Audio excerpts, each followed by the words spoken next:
তো আজকে আমরা হচ্ছে আনবক্সিং করব রাউটার নিয়ে আসছি। এটা হচ্ছে Xiaomi 3C রাউটার।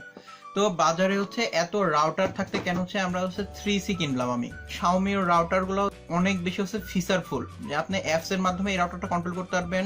তারপরে হচ্ছে আপনি একটা টাইম লিমিট করে দিতে পারবেন, যেন আপনার বাসায় যদি কেউ থাকে যারা পড়াশোনা করে, আপনি একটা লিমিট টাইম করে দিতে পারেন যে এই টাইমের মধ্যে এই টাইম পর্যন্ত ওয়াইফাই চলবে, বাদ বাকি টাইমে এটা বন্ধ থাকবে। এরকম শিডিউল করতে পারবেন। আপনার হচ্ছে বিভিন্ন ধরনের ওয়েবসাইট ব্লক করতে পারবেন, বিভিন্ন ওয়েবসাইটের হচ্ছে পারমিশন দিতে পারবেন যে শুধুমাত্র এই ওয়েবসাইট বাদে অন্য কোনো ওয়েবসাইট ব্যবহার করতে পারবে না। Xiaomi তো অনেকগুলো রাউটার আছে, তো রাউটারের মধ্যে Xiaomi 3C রাউটারটা কেন নিলাম, কারণ এটা হচ্ছে সবচাইতে হচ্ছে বাজেট রাউটার, মানে কম দামের মধ্যে সবচাইতে ভালো রাউটার, এবং এটার রেঞ্জ হচ্ছে 80 মিটার।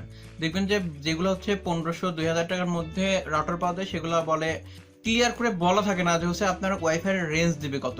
কিন্তু জানা হচ্ছে আমরা মফস্বলে থাকি কিংবা হচ্ছে 5 তলা উপরে বিল্ডিং এর উপর থাকেন, নিচতলার হচ্ছে আপনি আসলেন আপনার ওয়াইফাই এর রেঞ্জ পান না, কিন্তু আপনাকে বাসায় থাকলে ব্যবহার করতে পারবেন, বাড়ির বাইরের সাইডে হচ্ছে আপনি ব্যবহার করতে পারবেন না। একটু এর জন্য আসলে অনেকেই রেঞ্জ বেশি এরকম হচ্ছে ওয়াইফাই রাউটার খুঁজে। তো কম টাকার মধ্যে সবচাইতে ভালো এবং হচ্ছে রেঞ্জের রাউটার হচ্ছে এইটা। তো এই রাউটারটার এখন হচ্ছে আমরা আনবক্সিং করে দেখব। তো চলুন আনবক্সিং করি। তো বিডি শপ রাউটারটা আমাদের কাছে হচ্ছে এইভাবে একটা ব্যাগের মধ্যে দিয়ে টেপ মেরে হচ্ছে পাঠিয়ে দিছে। তো রাউটারটা আমরা এখন হচ্ছে খুলি, তার জন্য এখানে টেপটা কাটি।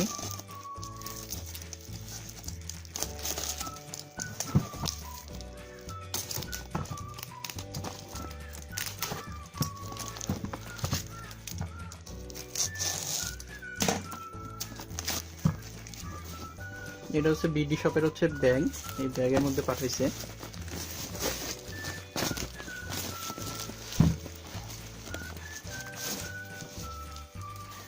ব্যাগটা খুললে বের হয়ে গেল Xiaomi রাউটার। এখন রাউটারটা আমরা হচ্ছে খুলবো এখান থেকে।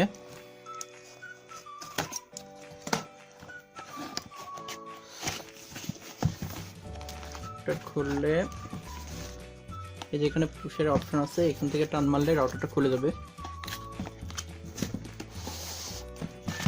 খুলটা হয়ে গেছে।